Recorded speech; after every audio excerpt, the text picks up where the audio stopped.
Empress Emerita Michiko of Japan will celebrate her 90th birthday on October 20th, but just 2 days ago, unfortunate news was suddenly announced by the Imperial Household Agency.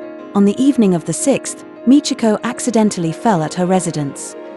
The next afternoon, due to unbearable pain, she had to be taken to a hospital in Tokyo in a wheelchair for examination. The results revealed a fracture in her right thigh bone, and she was immediately hospitalized for treatment. As soon as this news broke, many Japanese people became deeply concerned, as Michiko was already 89 years old. Many expressed their admiration, noting how Michiko and Okihito remained deeply in love even in their twilight years, embodying the heartwarming image of growing old together hand in hand that many idealize. However, this marriage, which began in the Shuo era, endured through the Heisei era and now continues into the Reiwa era, is not as fairytale-like as it may seem. Michiko was born into a wealthy commoner family. Her father was a renowned entrepreneur, and her grandfather was the founder of Nissin Siphon, Japan's flour industry giant. As the eldest daughter in her family, Michiko received top-tier Western-style elite education from a young age. She not only excelled academically but also successfully gained admission to Japan's prestigious women's school, the University of the Sacred Heart. Michiko was intelligent, capable, and fluent in English, making her one of the most iconic modern women of her time in Japan, with a bright future ahead. In 1957, then Crown Prince Okihito participated in a tennis match, and Michiko happened to be his opponent. Her lively confidence instantly captivated him, and not only did Okihito lose the game, but he also lost his heart to her. After the match, while wiping sweat with a towel, Okihito remarked to his friends, "She's imposing, no matter where the ball goes, she can return it with ease." Following that, Okihito frequently reached out to Michiko through friends. The two began dating and fell in love, and Okihito eventually made a request to the imperial family to have her considered as a candidate for crown princess. However, this was when the real challenges began. According to tradition, crown princesses are usually chosen from the imperial family or nobility. Although Michiko came from an affluent background, she was still a commoner, and her family practiced Christianity, which was considered a significant taboo in the eyes of the conservative imperial family at that time. Michiko's father was also strongly opposed to her marrying into the imperial family, as he did not want his daughter to face immense public scrutiny and the constraints of unspoken rules.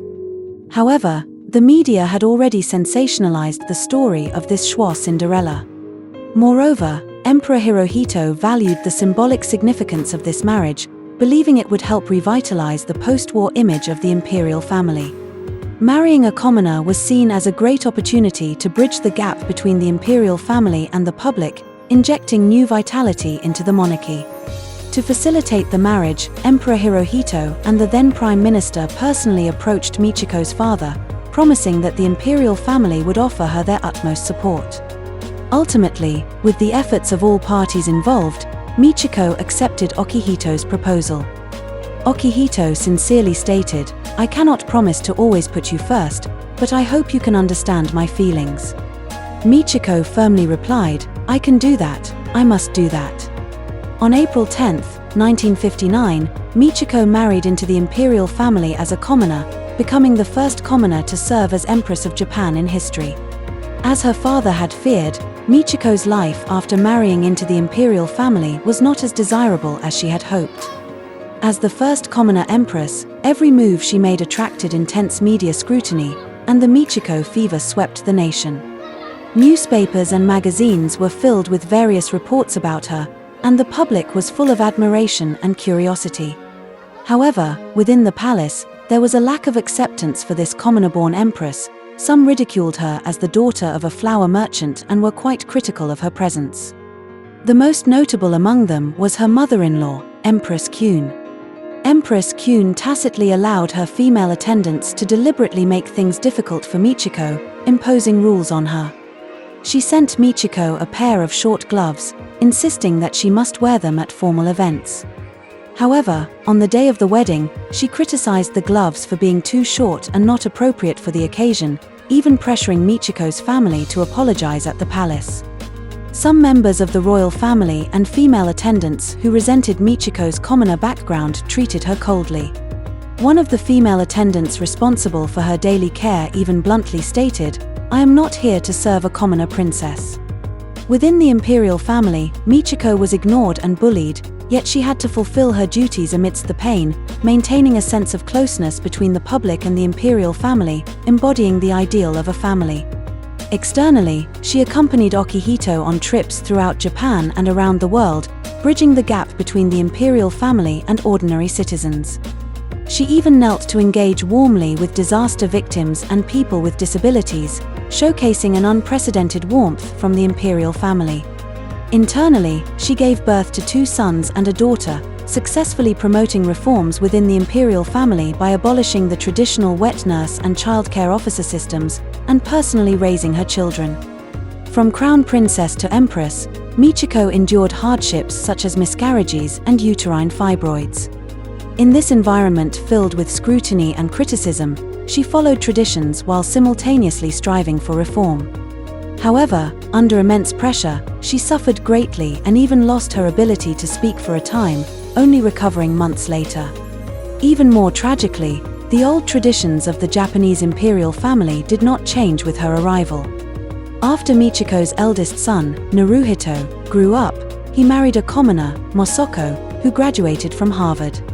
Like her mother-in-law Michiko, Mosoko also found herself unhappy. The public often compares Michiko and Mosoko. Although both came from common backgrounds and entered the imperial family through love, Mosoko was not as willing as Michiko. When she married Naruhito in 1993, Mosoko was an emerging diplomat, fluent in multiple languages, with a bright future ahead, and she did not want to give everything up to marry the emperor. However, she felt she had no choice. After entering the imperial family, Mosoko, like Michiko, faced immense pressure. Her originally cheerful personality and independent thinking could not thrive in the royal environment. Instead, they were interpreted as a lack of obedience, which led to restrictions on her ability to speak out and even deprived her of opportunities to meet with her family. The pressure of not being able to bear a male heir also caused Mosoko immense suffering. Her health deteriorated, and she ultimately developed depression, forcing her to publicly announce her withdrawal from royal activities due to physical and mental exhaustion. Mosoko's actions disappointed Michiko. Having gone through the difficult transition from commoner to empress herself, she understood the hardships involved. She persevered, so why couldn't Mosoko withstand the pressure in what seemed like a better environment? Japanese media even reported rumors of a mother-in-law and daughter-in-law battle, claiming that Michiko felt strong dissatisfaction with Mosoko's prolonged absences from royal activities due to health reasons, leading to intense arguments between the two. Reports indicated that Michiko, then in her 70s, had to personally handle royal affairs in place of Mosoko, ultimately falling ill due to overwork. The long-term pressure caused Michiko to lose her voice for a time, while Mosoko developed depression from her inability to adapt to royal life. They were both meant to have brilliant lives, yet under the rigid rules and invisible pressures of the imperial family, they were gradually consumed. Although Michiko and Mosoko symbolized external hopes for reform within the imperial family, they were bound by internal traditions, unable to break free from the outdated system. Their originally beautiful lives were ultimately confined within narrow limits. Against this backdrop, it is not difficult to understand why Princess Mako, a member of the younger generation, chose to leave the imperial family and marry in the United States in pursuit of freedom and happiness. As is well known, Princess Mako's boyfriend, Kei Komuro, has a poor reputation in Japan and has received almost no support. However, many say that this was her only opportunity. If Mako did not choose to marry Kei Komuro, she would have to accept an arranged marriage chosen by her parents. This meant she would be bound by the constraints of the imperial family for the rest of her life, unable to escape that oppressive lifestyle. Therefore, regardless of the consequences, Mako decided to sever her ties with the imperial family and draw a clear line, even if it meant giving up a dowry of 150 million yen. After their marriage in 2021, Mako and Kei Komuro settled in New York, and their life together has been tight and challenging. In principle, the imperial family cannot provide Marco with financial assistance, as the use of royal funds requires parliamentary scrutiny.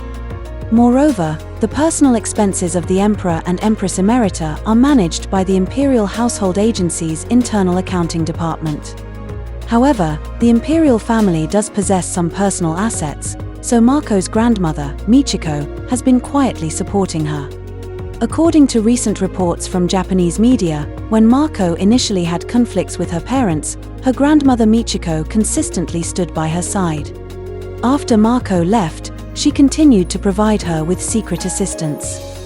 It has been reported that Michiko has already transferred 10 million yen to Marco's account and plans to continue supporting her living expenses every year.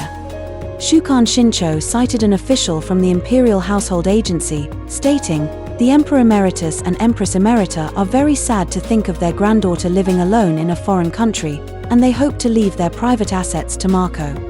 Michiko's life seems to have been a constant struggle against the rigid traditions of the royal family.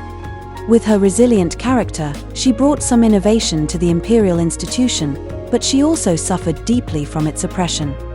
Her daughter-in-law, Mosoko, similarly could not escape this fate and found herself even more deeply trapped between tradition and modernity. Today, her granddaughter, Princess Marco, has chosen to completely leave the royal family in pursuit of a life of freedom. This break from the constraints of tradition may be a response to the many years of unsuccessful struggle faced by both Michiko and Mosoko.